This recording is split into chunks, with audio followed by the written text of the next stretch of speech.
Mahirap ang maging makata at gawing panata ang paglikha ng mga talata. May namatay na sa maling akala. Sawa na akong maging kawawa, ang pinagpapala yung naniniwala, at akong bahalang maglathala.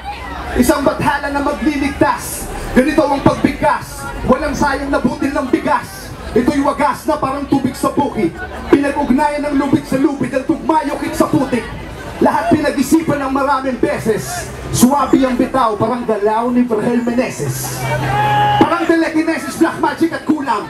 Kumpleto regado, panlasa mo lamang ang kulang. Dagdagan ko man ang betchin at asin. Ba't ganun pa din? Nang kinakagatan yung bato'y pating. Pero di kita pipiliting humalukay. Makinig ka lamang ng mahusay. Di baling konti, pero marami. Di baling konti, basta tunay. Make some noise!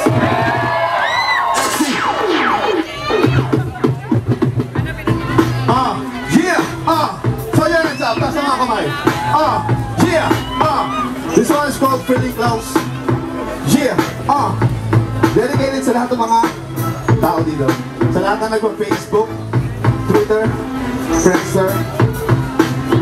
Yo, gusto ko ng pictures, 10 beses ka nag-like. Tinig mo sa akin mga pictures ng bago mong bike. Bakit ka nag-good night? Eh kalalaki mong tao. Pinagdudahan ni misis kasi akala niya tayo nakapagtataka.